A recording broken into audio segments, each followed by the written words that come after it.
की शुरुआत करते हैं बड़ी खबर के साथ। बिहार में उपचुनाव को लेकर इस वक्त की बड़ी खबर है। बांकीपुर विधानसभा सीट के लिए नोटिफिकेशन जारी हो गया है। 30 जुलाई को उपचुनाव को लेकर होगी वोटिंग। वोटिंग के बाद 3 अगस्त को काउंटिंग होगी। नितिन नवीन के इस्तीफा देने के चलते सीट खाली हुई थी। ये बड़ी खबर आप तक पहुंचाने बड़ी जानकारी।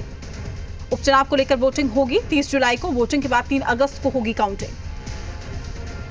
तो नितिन नवीन के इस्तीफा देने के चलते ये सीट खाली हुई थी।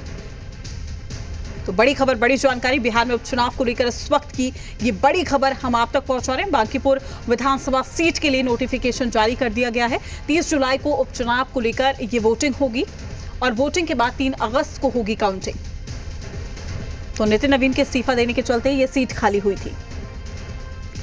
तमाम जानकारी के साथ हमारे संवाददाता नीरज हमारे साथ जुड़ चुके हैं। नीरज, नोटिफिकेशन जारी हो गया है, क्या कुछ जानकारी आपके पास?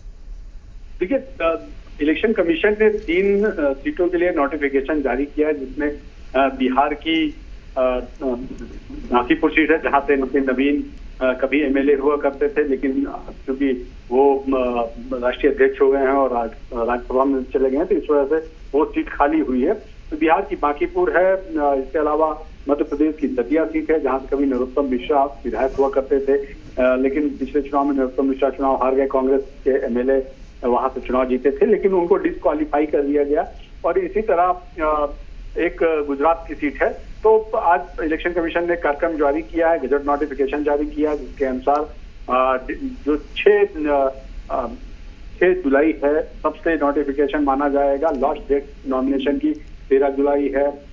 जो स्क्रूटनी होगी वो 14 को होगी और जो विड्रॉल होगा वो 16 तक किया जा सकेगा, 16 जुलाई तक। डेट ऑफ पोल रखी गई है 30 जुलाई और जो रिजल्ट आएगा वो होगा 3 अगस्त। 3 अगस्त को काउंटिंग होगी, तो 3 अगस्त को ही ये रिजल्ट आ जाएगा। तो 3 सीटों के लिए आज इलेक्शन कमीशन ने विधानसभा सीटों के लिए नोटिफिकेशन जारी कर दिया है। सबसे इम्पोर्टेंट है बांकीपुर, क्योंकि नितिन नवीन भाजपा के राष्ट्रीय अध्यक्ष हैं, उनकी वजह से वो सीट खाली हुई है। और अब देखना है कि भारतीय जनता पार्टी भाजपा अध्यक्ष की सीट से किसको चुनाव मैदान में उतारती है।